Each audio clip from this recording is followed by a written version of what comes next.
Chairman বাড়ির ছোট ছেলে বাল্য বিবাহ করেছে। মুহূর্তেই কথাটা ছড়িয়ে গেল পুরো সীমান্ত পার গ্রামে। দলে দলে লোকেরা জমা হচ্ছে চেয়ারম্যান বাড়ির সামনে।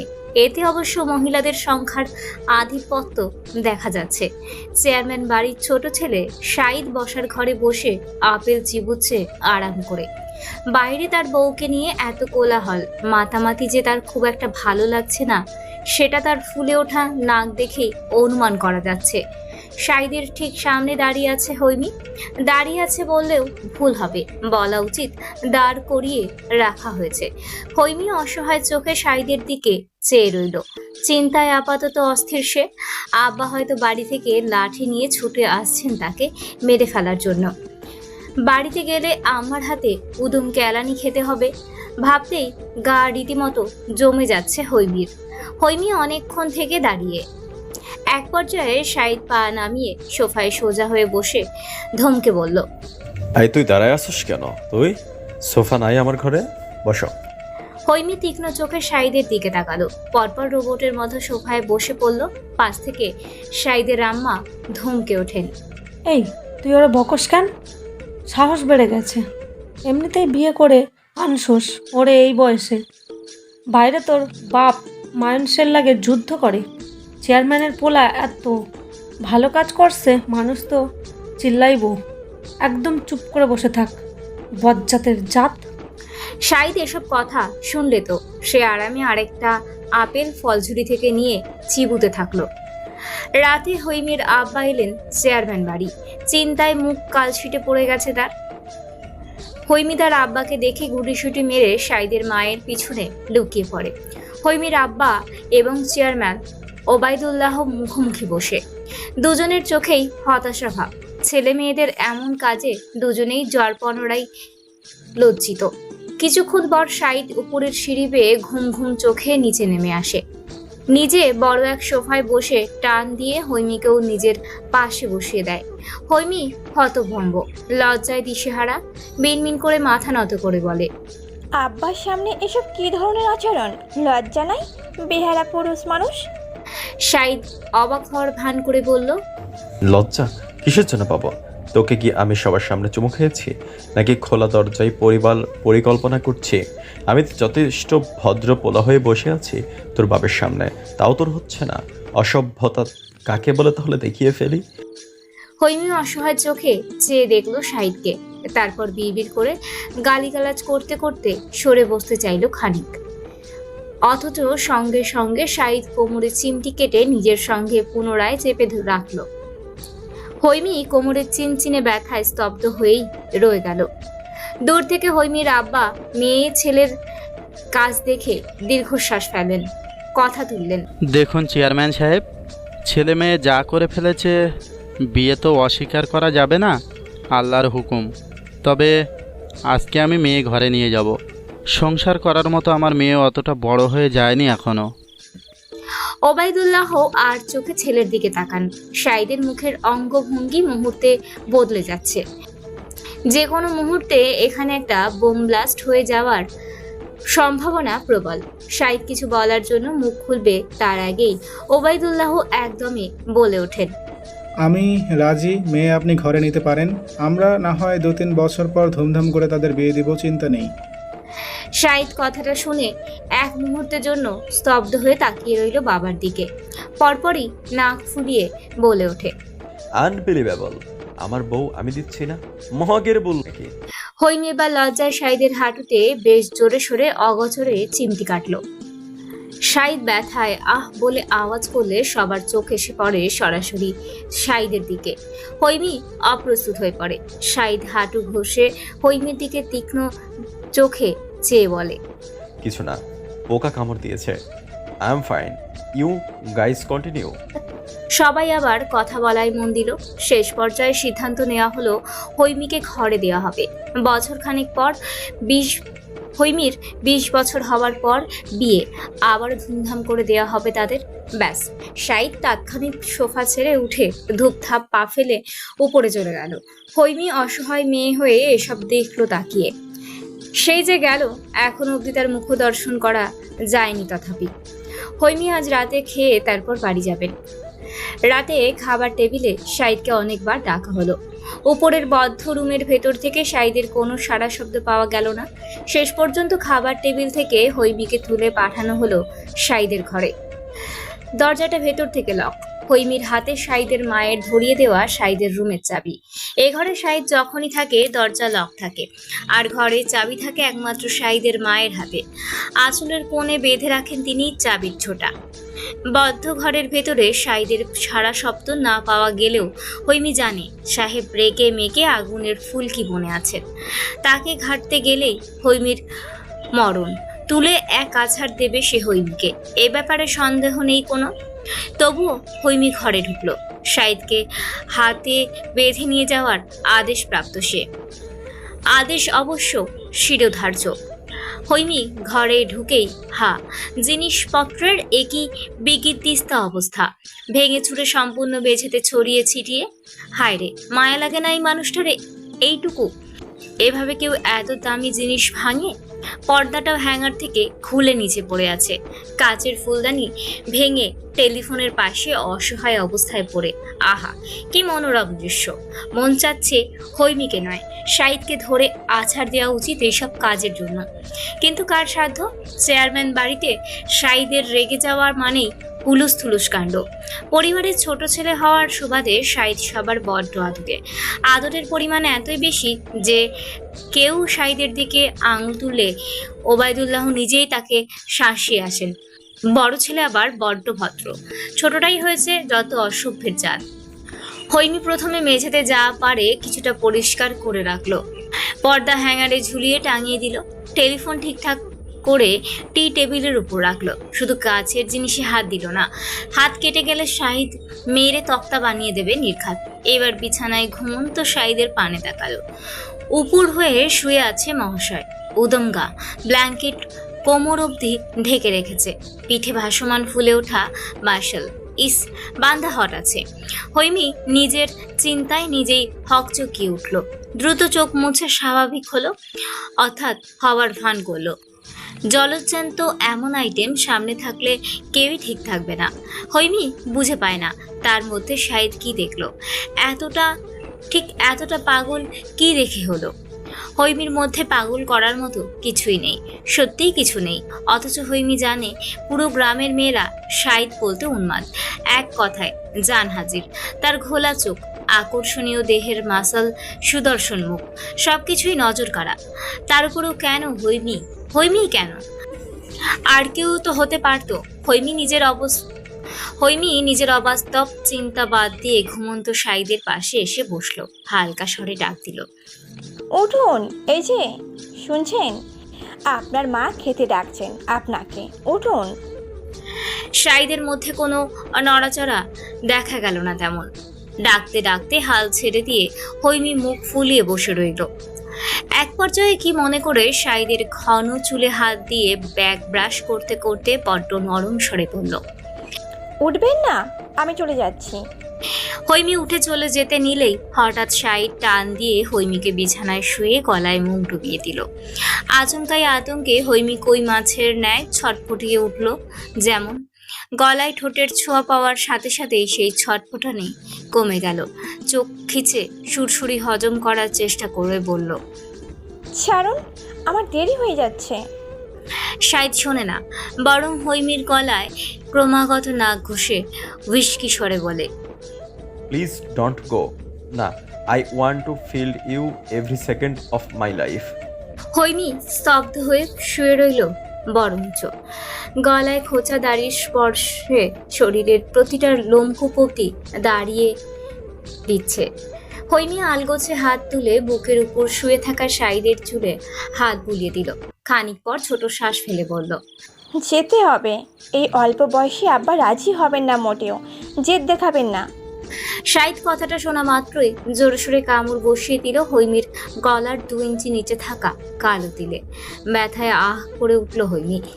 শাহিদ মাথা তুলে তেড়া করে বলল, আয়মন, তুই কচি খুকি নাকি? আজ বিয়ে হয়েছে, কাল বাচ্চা হয়ে যাবে। আসছে অল্প বয়স। তোর বাপেই তো তোর মাকে আরো অল্প বয়সে বিয়ে করেছে, আর আমি করলেই তোর বাপের গায়ে লেগে গেল। ধান্দাবাজ। হৈমির রাগ দেখালো। শুরু হয়েছে আবারও বাপ নিয়ে কথাবার্তা। অসভ্য। হৈমি রেগে শাহিদের চুল থেকে হাত সরিয়ে নিল। শাহিদ টের পেতেই জোর করে হাত আবারও নিজের চুলে রেখে দিল। হৈমি অজ্ঞতা শাহিদের চুল ব্রাশ করতে করতে বলল, বেশি বলবেন না। আব্বাদের সময় এসব চলতো, এখন যুগ বদলেছে। তাই? তা তোর বয়স কত? কেন? 17 তো হবে। আমি যতদূর জানি তোর মায়ের 16 বছর বয়সে বিয়ে হয়েছে। তুই 1 বছর বেশি আসছে যুগের কথা বলতে আমাকে। যুগ বদলে নাই। তোর বাপ আমার বিরুদ্ধে চক্রান্ত করছে। নিজে এই বয়সে বাপ হয়েছে আর আমাকে এখন বাপ হতে সুযোগ দিচ্ছে না। আনবিলিভেবল। শাহিদ কথাটা বলে সোজা হয়ে উঠে বসে বিছানায় হেলান দিয়ে কোলে বালিশ রেখে হাতের তালু চিবুকে ঠেকিয়ে ঠায় চেয়ে রইল হৈমির দিকে। হৈমি উঠে বসলো, কানের পেছনে চুল গুজে ইতিউতি চেয়ে বলল, খেতে চলুন, আমরা চলে যাব। শাহিদ হামি তুলে রুমের এক পাশটা ভালো করে দেখে নিল। কি দেখলো সে নিজেই জানে। তারপর হঠাৎ করেই বলল, বাচ্চাদের থাকার জন্য রুমটা কাল থেকেই সাজানো শুরু করে দিতে হবে। 6 মাস লেগে যাবে পুরো রুম সাজাতে, আর 4 মাস ওয়েট করলে বেবি হাজির। আইডিয়া কেমন? হৈমি অবাক হলো খানিকটা, প্রশ্ন করলো, বাচ্চা? 1 বছর? কি বলছেন? 1 বছরের মধ্যে কার বাচ্চা আসবে ঘরে? আপনার আত্মীয়র? আপনার বড় আপু বিদেশে থেকে ফিরেছেন নাকি? শাহিদ বাঁকা হাসলো। বিছানা ছেড়ে উঠে কাভার থেকে টাওয়াল আর ট্রাউজার নিয়ে হৈমির পাশে দাঁড়িয়ে হুট করেই হৈমির গালে চুমু খেয়ে চলে গেল বাথরুমে। হৈমি গালে হাত দিয়ে থম করে বসে রইল। বাথরুম থেকে শুনতে পেল শাহিদ বলছে, আমার নিজের বাচ্চা ল্যান্ড করিয়েই তোর বাপের সকল আজগুবি শর্ত আমি ভেঙে ফেলবো। জেনে রাখো Haimanti, so be ready for my babies. Baby. হৈমিরা রাতের খাওয়া দাওয়া করে চলে গেলেন বাড়িতে। শাহিদ হৈমি বেরিয়ে যেতেই উপরের ঘরে যাচ্ছিল। পথে পেছন থেকে ওবায়দুল্লাহ বলে ওঠেন, উকিলের কাগজগুলো নিয়ে রিডিং রুমে আসো সাইদ, কাজ করতে হবে আমার সঙ্গে। অনুর মা চা পাঠিয়ে দিও আমাদের বাপ ছেলের জন্য। আম্মু, আমার জন্য কফি। শাহিদ কথাটা বলে কাগজ আনতে চলে গেল। মনে মনে শাহিদ বাবার উপর ফুলে আছে। বারবার তার তীক্ষ্ণ চোখ ঘুরে ফিরে ওবায়দুল্লাহর উপরে পড়ছে। ওবায়দুল্লাহ এসব অগ্রাহ্য করে মৃদু হেসে রিডিং রুমে চলে গেলেন। এতদিনে ছেলের বীজ দাঁত ভাঙতে পেরে তিনি যার পুনরায় খুশি, আনন্দিত। তার বেপরোয়া ছেলেকে একটা শিক্ষা দেওয়া উচিত ছিল। এই পৃথিবীতে চাইলেই সবকিছু পাওয়া যায় না। এটা তার ছোট ছেলে প্রায় ভুলতে বসেছিল। এবার তার সুবুদ্ধি হলেই হয়। রিডিং রুমে বাপ ছেলে অনেক রাতভর কাজ করলো। নতুন বাড়ি কিনে ভাড়া দিতে চাইছেন ওবায়দুল্লাহ। কাগজপত্রের হিসাব সেটার জন্যই মেলানো। আজকাল বাড়ি ভালো লাগলে কাগজ ঠিক থাকে না, একটা ঝুট ঝামেলা লেগেই থাকে কাগজে। শাহিদ ওকালতি নিয়ে পড়াশোনা করেছে, তাই বাড়ির সব উকিল সম্পর্কিত কাগজপত্র সেই দেখাশোনা করে। কাজের ফাঁকে শাহিদ কফির কাপে চুমুক দিয়ে মাথা নিচু করে কাগজে চোখ বুলিয়ে পড়ল। আমাকে ফাঁসিয়ে কি মজা পেলা? বিয়েটা হয়েই গিয়েছে। ওবায়দুল্লাহ এই প্রশ্নের অপেক্ষায় ছিলেন। তিনি হেসে ইজি চেয়ারে হেলান দিয়ে বসলেন। তারপর বললেন, দরকার ছিল? মেয়েটা এখনো অল্প বয়সী, তোমার কাছে আসার বয়স তার হয়নি। আমার বয়স হয়েছে, এটাই যথেষ্ট ছিল। ঝামেলা কেন করলে? নাতি নাতনি দেখার স্বপ্নেই তোমার? ওবায়দুল্লাহ ছেলের লাগামহীন কথা শুনে বেশম খেলেন বোধহয়। পরপর কাগজের আরেকটা ফাইল ঠাস করে শাহিদের সামনে রেখে রেগে বললেন, অসভ্য ছেলে, কাজ করো বসে। কাজের সময় উল্টাপাল্টা কথা বলে মাথা খাবে না। শাহিদের কথা শুনে কলমটা 2 আঙুলের মাঝখান থেকে ছেড়ে ঠাস করে টেবিলের উপরে রেখে দিল। চেয়ারের 2 হাতলে আরাম করে হাত রেখে বসে সরাসরি চোখ রাখলো ওবায়দুল্লাহর দিকে। তারপর বলল, I am not in mode room, I have a decision. এখন এই মুহূর্ত থেকে বাড়ির কোনো কাগজপত্র দেখাশোনা করব না আমি। আমার মাথা গরম। বউ ঘরে না আসা অবধি মাথা ঠান্ডা হবে বলে মনে হচ্ছে না। আমি মাথা গরম অবস্থায় কাগজ দেখা মানে কোটি টাকা লোকসান। মূলত সিদ্ধান্ত তোমারই।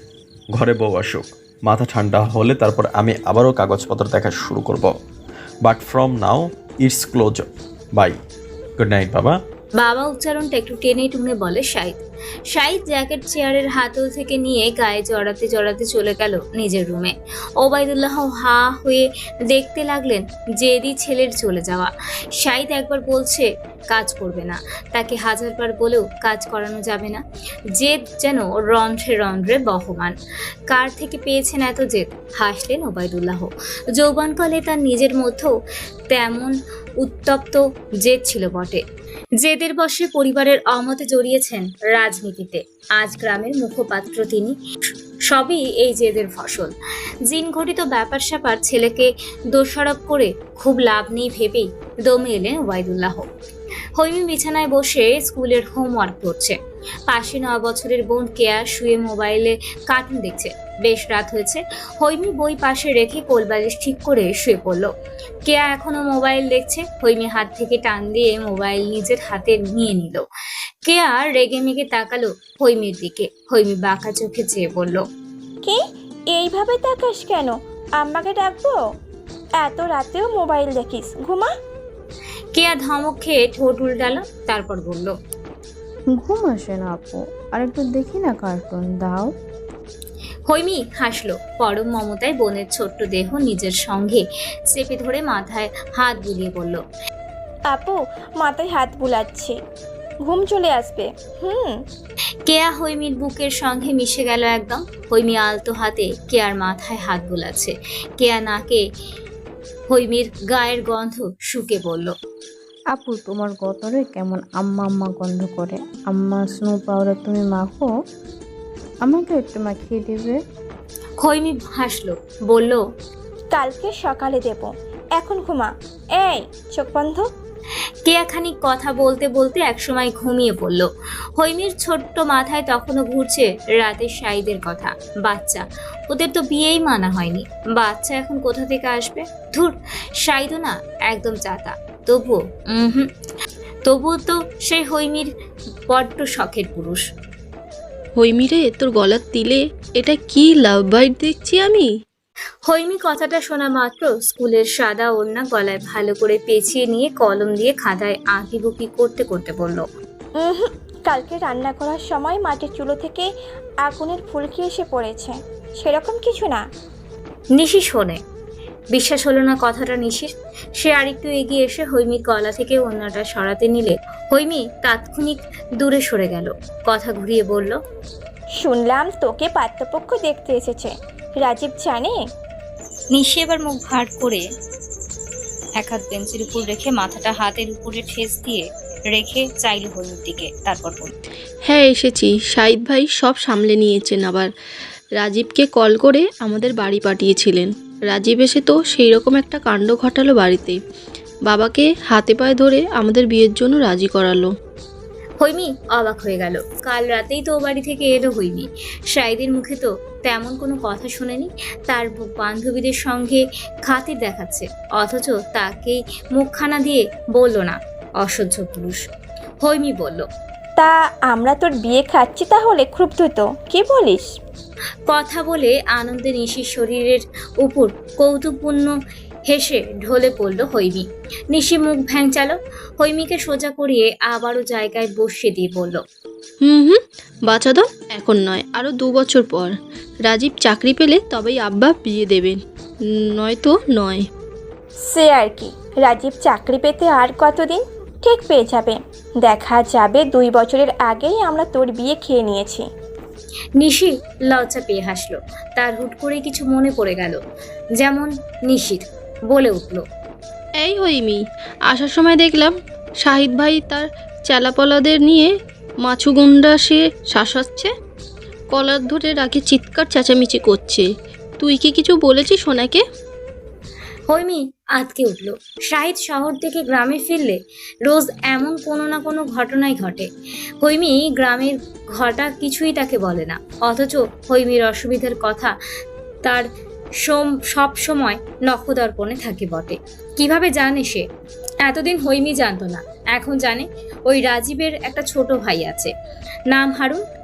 তাকে রোজ হৈমি নিজের সামনের পেছনে দেখতে পায়। হৈমির ধারণা সে হৈমির উপর শাহিদের কথা মতো নজর রাখে। এখানকার সব খবরাখবর সে শাহিদকে ট্রান্সফার করে। হৈমি দীর্ঘশ্বাস ফেললো, তারপর বই খাতা ব্যাগে ঢুকাতে ঢুকাতে বলল, আমার ঠেকা পড়েনি তাকে সব বলতে। জেনেছে নিশ্চয়ই সাঙ্গপাঙ্গ থেকে। গ্রামে এলেই তো মারামারি করা যেন একটা অভ্যাস হয়েছে তার, যেন মজাদার কোনো অভ্যাস। ছি! নিশি হই হই করে উঠল। যেমন মেয়েটা একদম শাহিদের বদনাম শুনতে পারে না, যেন শাহিদকে নয় কেউ শাহিদের বদনাম করে স্বয়ং নিশির গায়ে আগুন লাগিয়ে দিয়েছে। তো সেটাই হলো এবারও। নিশি এক মুহূর্ত দেরি না করে বলল, দূর, অমন বলিস না শাহিদ ভাই। চুপ! আর তার সাফাই গাইবে না একদম। মার লাগাবো ধরে। ছুটি হয়ে গেছে, বাড়ি যাবে, চল। একদিন পর দুপুরে তখন হৈমি ঘরে পড়াশোনা করছে। হঠাৎ ওড়নার আড়ালে লুকিয়ে থাকা ফোন বেজে উঠল হৈমির। ফোনটা বেশ আগে শাহিদের দেওয়া। তখন অবশ্য শাহিদ ততটা লাগাম ছাড়া ছিল না, কথাবার্তায় হৈমির সঙ্গে বড্ড সভ্য ব্যবহার করত। আর এখন পুরোই অসভ্যের জাত। কথাবার্তায় বেলাজ ব্যবহার উপচে পড়ে যেমন। হৈমি আশপাশ ভালো করে দেখে নিল, কেউ নেই। আশপাশে কেউ দেখা যাচ্ছে না, নিশ্চয়ই খেলতে গেছে। হৈমি উঠে দরজা বন্ধ করে দিল। তারপর বন্ধ দরজায় পিঠ ঠেকিয়ে ফোন কানে ধরলো। ওপাশ থেকে হাই হ্যালো কোনো ধার ধরতেও দেখা গেল না শাহিদকে। সরাসরি জানানো হলো, বাড়ির বাইরে আছি, 2 মিনিটের মধ্যে আয়। আর হিজাব বেঁধে আসবে, স্টাইল করে নয়, সব কিছু ঢেকে আসবে। সব কিছু মানে সব কিছুই। হৈমি রেগে গেল খানিক, তবে রাগ প্রকাশ না করে বলল, আমি আসবো না। আব্বা বাইরে চাল শুকাচ্ছেন, দেখতে পেলে মায়ের লাগাবেন আমাকে। তুই আসবি আর এক্ষুনি আসবি, আর না হলে আমি ভিতরে আসছি। আসবো? হৈমি তড়িঘড়ি করে বলল, না, আশা লাগবে না আপনার। আমি আসতেছি, দাঁড়ান আপনি। ওকে, হিজাবের কথা ভুলবি না। হৈমি ফোন কেটে দিল।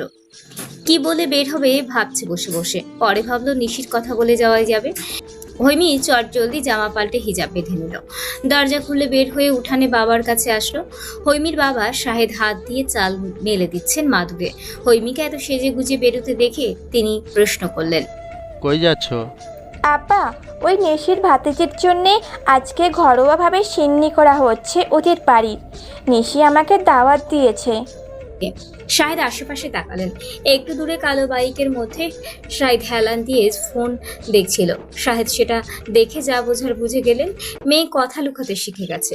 বাহ, বিয়ে তো হয়েই গেছে, এখন ঘুরতে চাইছে, ঘুরুক। তার এখন এসব অধাকা করে যাওয়ার সময়। না হলে যে জামাই পেয়েছেন মেয়ের জন্য, বাধা দিলে দেখা যাবে পুরো গোষ্ঠী সমেত তুলে নিয়ে যাচ্ছে বাড়িতে।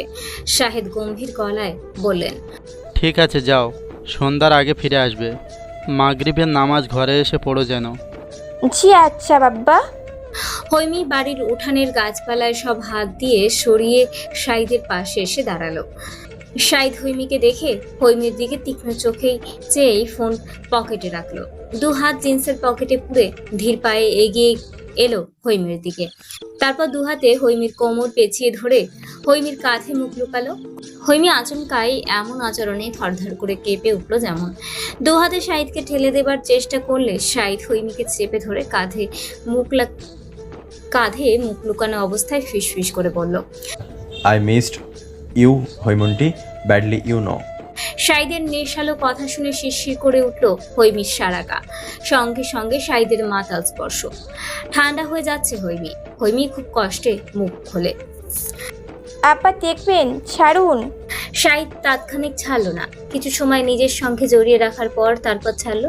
বাইকে উঠে ইঞ্জিন চালু করে বলল, উঠে বসো, আজ আমরা সারাদিন ঘুরবো, পারলে রাতটাও হোটেলে কাটিয়ে দেব। কি বলছিস? আমার বাচ্চাদের আসার ব্যবস্থা করতে হবে না?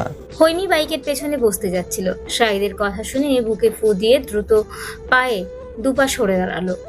শাহিদ হৈমির রিয়াকশন দেখে হেসে উঠল শব্দ করে। তারপর আঙুলের ডগা হৈমির কপালে রেখে ছোট্ট করে গুঁতো দিয়ে বলল, বলদের হাড্ডি, উঠে বস, আমরা খাওয়া দাওয়া করতে রেস্টুরেন্টে যাচ্ছি।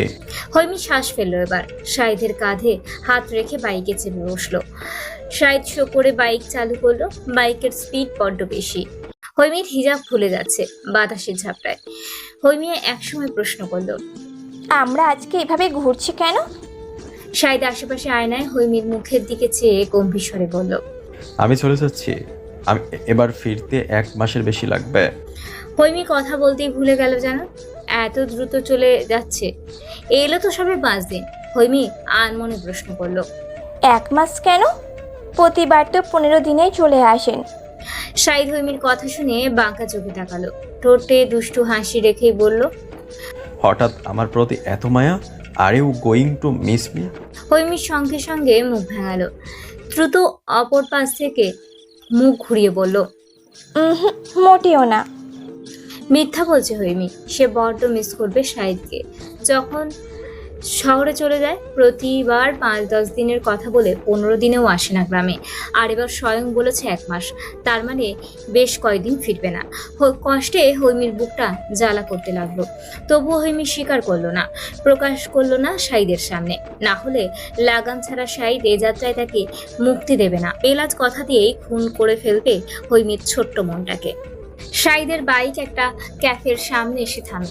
গ্রাম থেকে বেশ দূরে ক্যাফেটা। শাহিদ বাইক থেকে নেমে চাবি খুব ভাব নিয়ে পকেটে রাখে, তারপর বসে থাকা হৈমির দিকে হাত বাড়িয়ে দিয়ে বলে, নেমে আই। হৈমি খুব দ্বিধায় পড়ে গেল। আশেপাশে মানুষ তেমন নেই, খুব নিরিবিলি ক্যাফে। হৈমি কাঁপতে থাকা হাত শাহিদের হাতে রাখলো। শাহিদ খুব শক্ত করে সেই হাত নিজের তালু দিয়ে চেপে ধরে হৈমিকে বাইক থেকে নামালো। হৈমি নামলে শাহিদ হৈমির বাম পাশ থেকে হৈমির কাঁধটা আগলে ধরে সামনে এগুলো। হৈমি আলগোছে মাথা তুলে শাহিদের মুখের দিকে তাকালো। শাহিদের মুখের ডান পাশটা দেখা যাচ্ছে। কি নিখুঁত সেই মুখের ধরন! হৈমির বুক কেঁপে উঠল উত্তেজনায়। হৈমি আরো একটু চেপে দাঁড়ালো শাহিদের পাশে। নাকে শাহিদের ব্র্যান্ডেড পারফিউমের ঘ্রাণ আসছে। ভেসে যাচ্ছে হৈমি। শাহিদ ক্যাফেতে প্রবেশ করলে একটা ছোট হালকা পাতলা গড়নের ছেলে দৌড়ে আসলো। এসে শাহিদের সামনে দাঁড়িয়ে হ্যান্ডশেক করার জন্য হাত বাড়িয়ে দিল। শাহিদ এক হাতে হৈমিকে আগলে রেখে অপর হাতে বেশ স্মার্টলি হ্যান্ডশেক করলো। ছেলেটা ভালো মন্দ জিজ্ঞেস করে হৈমির পাশে চোখ ইশারা করে জিজ্ঞেস করলো, ভাই, ভাবি নাকি? শাহিদ হালকা হাসলো, বলল, হ্যাঁ। ভাবির বয়স তো একদম কম, ভাইকে সামলাতে পারেন তো ছোট ভাবি? হৈমি কথাটা জিজ্ঞেস করতেই হু হাঁ করে হেসে বলে উঠল ছেলেটার সাথে শাহিদও হালকা হাসলো। হৈমি দুজনের হাসি দেখে তপ্তা হয়ে চেয়ে রইল তাদের দিকে। শাহিদ এক ফাঁকে লুকিয়ে ফিসফিস করে জিজ্ঞেস করলো, আসলেই সামলানো যায় আমাকে রাব্বির ছোট ভাবে?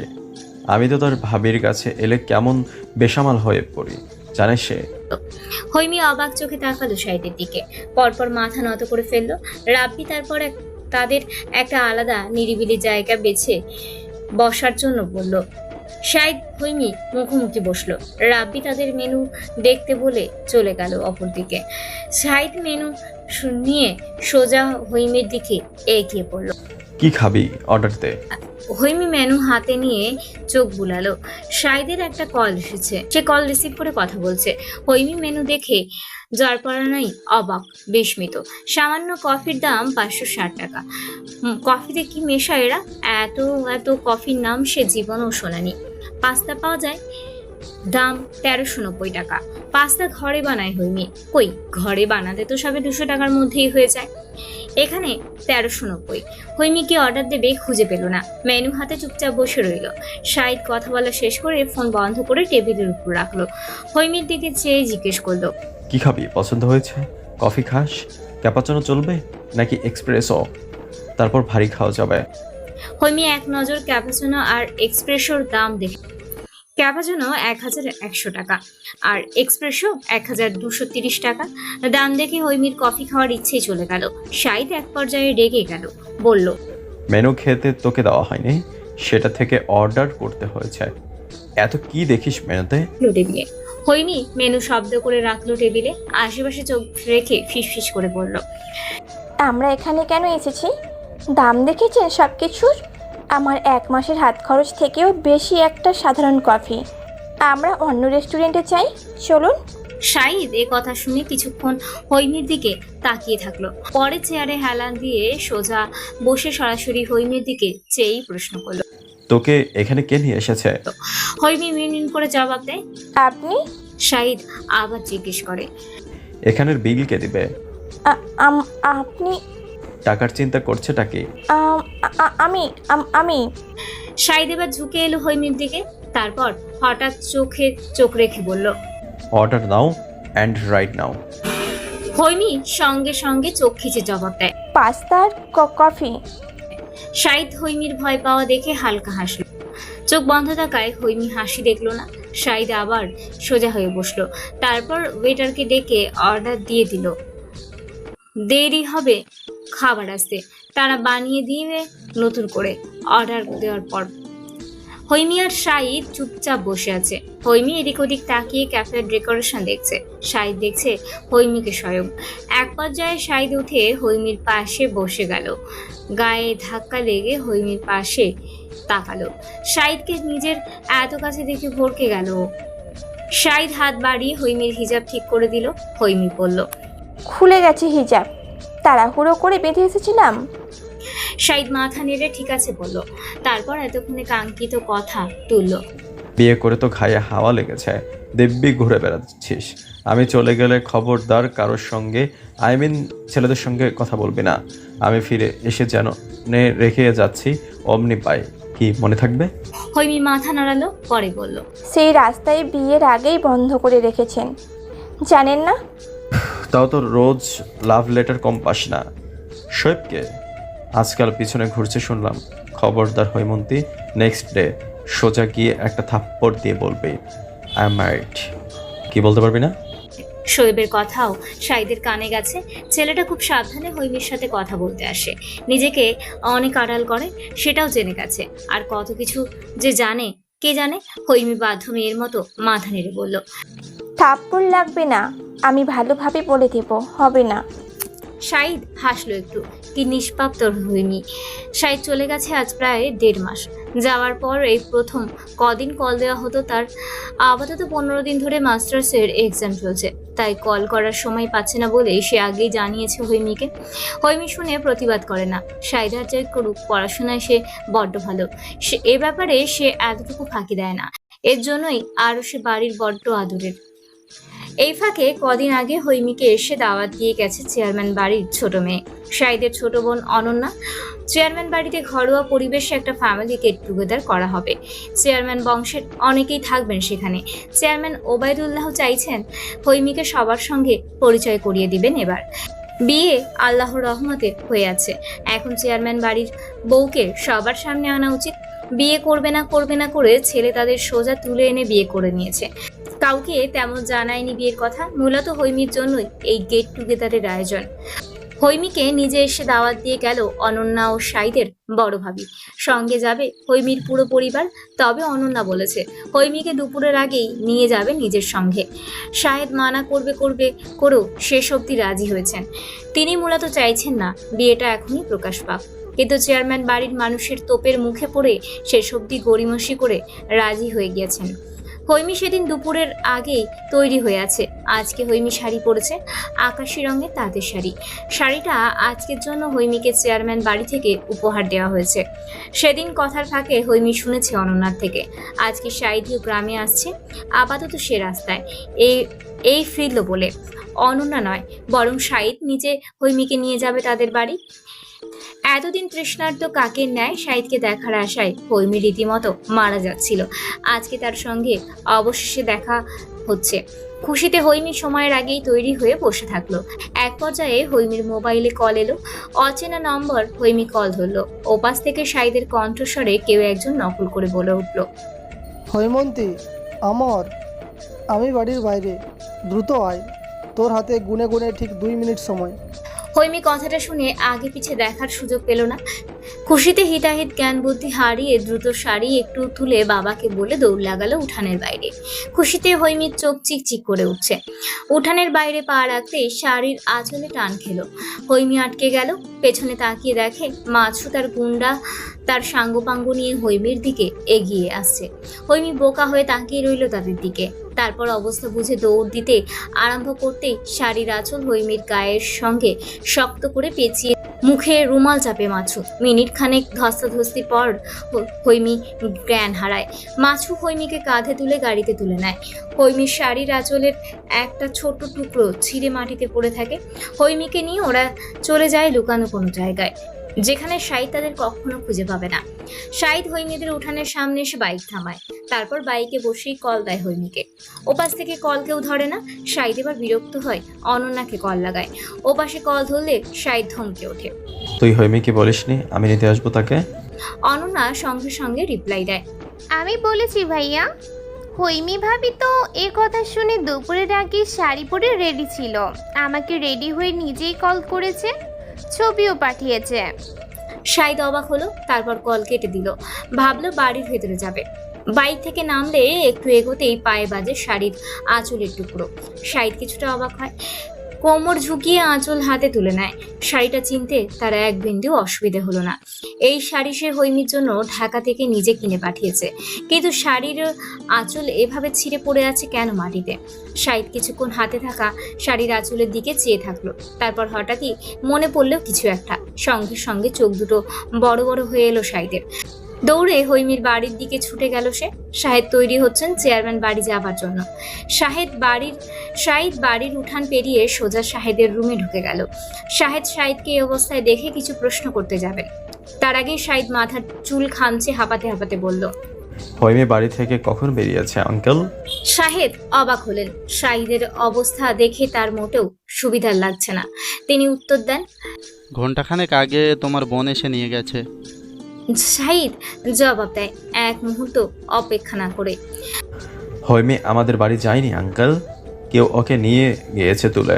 এই দেখুন ওর সেরা শাড়ির আঁচল, এটা উঠানের বাহিরে পড়েছিল। শাহিদ বড্ড হাপিতেশ করছে, বারবার আঙুল নিয়ে নাকের নিচে ঘাম মুছছে। অস্থিরতা ক্রমশ বাড়ছে তার। হৈমির আসন্ন বিপদের কথা চিন্তা করে রাগে মাথা ফেটে যাচ্ছে শাহিদের। কে হতে পারে? হৈমি ঠিক আছে তো? যদি হৈমির কিছু হয়, শাহিদ তাদের বংশের নাম ধাম কাম সবকিছু ধ্বংস করে দিবে। শাহিদকে চেনে না তারা? শাহিদ বিড়বিড় করে গালি দিল, জানোয়ারের বাচ্চাদের একবার হাতে পেলে টুকরো টুকরো করে ফেলবো আমি সাইম। ভাই হয়নি ভাবিকে, ও মাঝে গুন্ডা লোকেরা তুলে নিয়ে একটা গোডাউনে রাখছে, গ্রামের পূর্ব দিকের গোডাউন। রাজীবের ছোট ভাই হারুন বড্ড সাবধানে ফিসফিস করে কথাটা বলল ফোনের ওপাশে থাকা শাহিদকে। শাহিদ শুনে চোখ বন্ধ করে লম্বা নিঃশ্বাস টানে নিজের মধ্যে, তারপর লাল চোখে চেয়ে জানায়, তুই সাবধানে থাকিস, ওরা যেন তোকে না দেখে। আমি আসছি, তুই গোডাউনের দিকে নজর রাখিস, ফোনের লোকেশন অন করে রাখ, আমি ট্রেস করছি। শাহিদ ফোন কেটে রেখে পকেটে পড়ে। শাহিদের পাশে শাহিদ, হৈমির আম্মা এবং রয়েছে পুরো চেয়ারম্যান বংশ। শাহিদ ফোন পাশে রেখে তার বড় ভাই সুভাষের দিকে তাকালো। তীব্র জেদ মাখা গলায় সরাসরি বলল, আমি হৈমিকে আনতে যাচ্ছি, আমার আসার আগে বিয়ের সব ব্যবস্থা করে রাখ। আজকে আমি হৈমিকে ঘরে তুলব, ইন্ডিয়ার্স ফাইনাল। চেয়ারম্যান ওবায়দুল্লাহ কেবল বলতে এগুলেন, এভাবে এত হুট করে? হ্যাঁ, হুট করেই সব কিছু হবে এখন থেকে, তোমাদের জন্যে, ঠিক তোমাদের জন্য। হৈমির আজ এই অবস্থা, I will not definitely will marching anyone form now, specially যখন সেটা হৈমির ব্যাপারে। আজকে যা হচ্ছে সব। শাহিদ চিৎকার করে কথাগুলো বলে থেমে যায়, চোখ বন্ধ করে জোরে জোরে শ্বাস ফেলতে থাকে। শাহিদ এ ব্যাপারে কিছু বলতে চান, তবে সঙ্গে সঙ্গে আটকে ফেলে শাহিদ। বড্ড নরম থাকার চেষ্টা করে বলে, আঙ্কেল, হৈমি আমার বউ, এটা আপনার যাই করেন না কেন কোনোভাবে মিথ্যা করতে পারবেন না। আইন অনুসারে এখন হৈমির প্রতি তার স্বামীর সবচেয়ে বেশি অধিকার। আমি যখন বলেছি হৈমি আমার কাছে সেফ থাকবে মানে থাকবে, সেটা দুনিয়া উল্টে গেলেও ওকে সেফ রাখবো আমি সাইব। আমি এই ব্যাপারে কোনো না শুনতে চাই না, আর না কেউ না বললে আমি শুনবো। দরকার হলে আমার বউ আমি তুলে নিয়ে আসার ক্ষমতা রাখি, কিন্তু আমি এটা চাইনি দেখে এতদিন কিছুই করিনি, কিন্তু আজকের পর আমার ভালো মানুষই। শাহিদ কিছু বলবেন তার আগেই চেয়ারম্যান বললেন, ভাইজান ছেলেটা আগে হৈমিকে নিয়ে আসুক, আমরা বসে এই ব্যাপারে কথা বলছি। শাহিদ লম্বা লম্বা শ্বাস ফেলে ঘুরে বাড়ির বাইরে যেতে যেতে চেঁচিয়ে বলে গেল, আমি ফিরে আসার পর যেন সব ব্যবস্থা করে রাখো ভাইয়া। হারুনের লোকেশন ট্রেস করে এগুচ্ছে শাহিদ।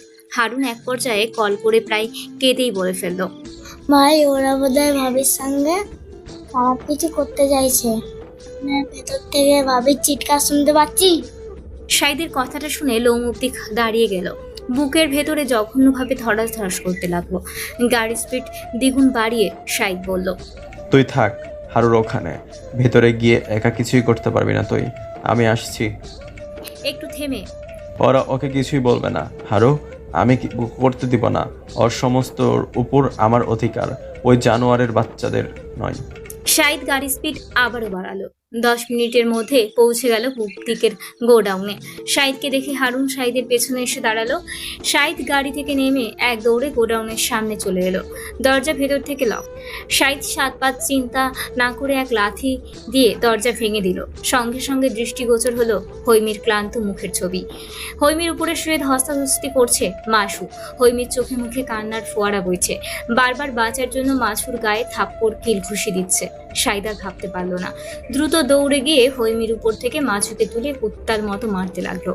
হৈমি ছাড়া পেতেই খুলে ফেলা শাড়ি জড়িয়ে হাঁটু গেড়ে দেওয়ালের সঙ্গে পিঠ ঠেকিয়ে জোরে জোরে কাঁদতে লাগলো। কান্নার কারণে রীতিমতো শ্বাসকষ্ট হয়ে গেছে। ঠিকভাবে নিঃশ্বাসটাও নিতে পারছে না। শাহিদ মারতে মারতে সবগুলোকে প্রায় আধমরা করে ফেলেছে। তারপরও থামে হৈমির মৃদু স্বরে আওয়াজ শুনে। সাইদ থামুন। সঙ্গে সঙ্গে শাহিদের হাত থেমে যায়। চোখ ঘুরে পাশে যায়। হৈমির শাড়ির গায়ে এলোমেলো জড়ানো, শরীরের অনেক নিষিদ্ধ অঙ্গ দৃশ্যমান। শাহিদ পেছনে তাকালো। হারুন এতক্ষণ এক জায়গায় দাঁড়িয়ে ভয় কাঁপছিল। শাহিদের এমন তাকানো দেখে সে বুঝতে পারলো কিছু। মাথা নত করে বলল, আমি বাইরে আছে ভাই, দরকার পড়লে ডাকেন। কথাটা বলে মাথা না তুলে চুপচাপ ঘর থেকে বেরিয়ে গেল হারুন। শাহিদ হাতে ধরে থাকা মাছুর কলার ছেড়ে দিল। মাছু লুটিয়ে পড়লো মেঝেতে, কুকিয়ে উঠলো ব্যথায়। এক পর্যায়ে ব্যথায় জ্ঞান হারালো। শাহিদ ধীর পায়ে এগিয়ে এলো। তার লাল চোখ হৈমির দিকে কাতর হয়ে চেয়ে আছে। হৈমি মাথা হালকা কাত করে কান্না মাখার চোখে চেয়ে রইল শাহিদের দিকে। শাহিদ অবশ দেহের ন্যায় হাঁটু গেড়ে বসে পড়ে হৈমির ঠিক সামনে। হৈমির জখম অগ্রাহ্য করে এগিয়ে গিয়ে হৈমির কপালে চুমু বসায়। হৈমির সঙ্গে সঙ্গে চোখ বন্ধ করে ফেলে। ডান চোখ থেকে কয়েক ফোঁটা জল গড়ায়। হৈমি চোখ বন্ধ অবস্থায় ফুপিয়ে কেঁদে ওঠে। শাহিদ সঙ্গে সঙ্গে হৈমির গায়ে তার শার্ট খুলে জড়িয়ে দিয়ে বুকের সাথে চেপে ধরে। হৈমি চিৎকার করে কাঁদতে থাকে। শাহিদের কান্না আসছে। হৈমির এখনো অবস্থা দেখে সে ঠোঁটে দাঁত চেপে হৈমির পিঠে হাত বোলাতে থাকে। হৈমি কাঁদতে কাঁদতে বিলাপ করে শুধু, আমি অপবিত্র হয়ে যেতাম সাইদ। আমার আজ সব শেষ হয়ে যেতে পারতো। ওরা ওরা আমাকে কেমন এসব, আমার গায়ে ওদের ছোঁয়া, আমার ঘেন্না হচ্ছে সাইদ আমি অপবিত্র। শাহিদ আর শোনে না, শুনতে চায় না কিছু। জোরে একটা নিঃশ্বাস ছেড়ে হৈমির মুখ দোয়াতে তুলে চুমু বসায় ঠোঁটে। হৈমির চোখের জল নাকে গড়িয়ে পড়ছে। ঠোঁটে আসতেই শাহিদের ঠোঁটের চাপে হারিয়ে যাচ্ছে আবার। হৈমি এক পর্যায়ে নিজেই মোহিত হয়ে গেল। আজকে যা ঘটেছে ভোলার জন্য। শাহিদের গলা জড়িয়ে কিছুটা উঁচু হয়ে নিজেই পাগলের মতো চুমু খেতে থাকে ঠোঁটে। শাহিদ ব্যথা পায়, তবুও মুখ বুজে সহ্য করে নেয়। একটা দুটো ব্যথা হোক না, বউটা তো ওরই। হৈমি নিজেও বড্ড অবাক হয়েছে। গোডাউন থেকে সোজা চেয়ারম্যান বাড়ি ফিরেছে তারা। দু পরিবারের সকল মানুষকে নিজের সামনে দেখে ভয়ে আতঙ্কে নিজেকে গুটিয়ে নিয়ে শাহিদের পেছনে লুকায়। শাহিদ টান দিয়ে হৈমিকে সবার সামনে আনে। জোর গলায় পরিচয় করায় হৈমিকে সবার সঙ্গে। আমার বউ হৈমি বিনতে শাহিদ, সবাই থাকুন, ও ফ্রেশ হয়ে আসুক, আমাদের বিয়ে খেয়ে তারপর যাবেন। হৈমিকে নিয়ে দ্রুত শাহিদের ঘরে ছুটে গেল অনন্যা। দ্রুত বিয়ের শাড়ি গহনা পরিয়ে নিচে নিয়ে আসলো। কাজী এলেন, বিয়ে পড়ানো হলো বড্ড তাড়াহুড়োয়। হৈমিকে কবুল বলতে একটুকু সময় দেওয়া হয়নি। কবুল বলার সঙ্গে সঙ্গে সবাই আলহামদুলিল্লাহ বলে ওঠেন। হৈমি কি হলো কিছুই বুঝতে পারলো না। যা হলো যেমন কোনো ঝড়, মুহূর্তেই হৈমির জীবন পাল্টে গেল। এখন থেকে এসে শাহিদের বউ, স্ত্রী, অর্ধাঙ্গিনী। ভাবতেই শিহরণে কেঁপে উঠেছে বারবার হৈমি। বাসুর ঘরেও ঢুকে গেল খুব দ্রুতই কেমন করে। ফুলে সজ্জিত বিছানায় হৈমি হাঁটু গেড়ে বসে আছে। শাহিদ, তার ভাই বোন, কাজিনের কথা শোনা যাচ্ছে বাইরে। শাহিদকে তারা কোনো মতেই বাসুর ঘরে ঢুকতে দেবে না। আগে 50,000 টাকা, তারপর বাসুর। শাহিদ বলল, ক্যাশ নাই এত, ভাগ। ভিড়ের মধ্যে থেকে অনন্যা উঁকি দিয়ে বলল, ক্যাশ নাই, কার্ড আছে তো, ওইটাই দাও, আমরা নিয়ে নেব নিজেদের টাকা। শাহিদ না পেরে শেষ অব্দি কার্ড দিল, তারপর চোখ পাকিয়ে বলল, 50-এর ওপর 1 টাকা খরচ হলে তোদের একটাকেও আস্ত রাখবো না, মনে রাখ। ভাই বোনেরা হই হুল্লোড় করে কার্ড নিয়ে চলে গেল। শাহিদকে তারপর বাসুর ঘরে ঢোকার অনুমতি দেওয়া হলো। দরজা লাগানোর শব্দে হৈমি আর চোখে তাকালো শাহিদের দিকে। শাহিদ আজ সাদা পাঞ্জাবি পরেছে, হিরো লাগছে একদম তাকে। হৈমি বিছানায় থেকে উঠে সালাম করলো শাহিদকে। শাহিদ হৈমিকে নিজে থেকে উঠিয়ে জড়িয়ে ধরলো শক্ত করে। হৈমি শাহিদের বুকে নিশ্চিত হয়ে পড়ে থাকলো। এক পর্যায়ে শাহিদ হৈমির চুলে চুমু খেয়ে শিরশির করে বলল, তুই তৈরি Haimanti? Can I love you? হৈমির গা কেমন শিরশির করে উঠলো। সম্মতি স্বরূপ জোরে শাহিদের পিঠে আঁচড় কাটলো। শাহিদ মৃদু হাসলো। হৈমিকে কোলে তুলে বিছানার দিকে এগোতে এগোতে বলল, আজ আয় তুই আস্ত থাকবি না হৈমন্তী। কামড়ে কুমড়ে তোকে আজ শেষ করে দেওয়া হবে। আমার এতদিনের ধৈর্য আর সহ্য হচ্ছে না, একদম নয়।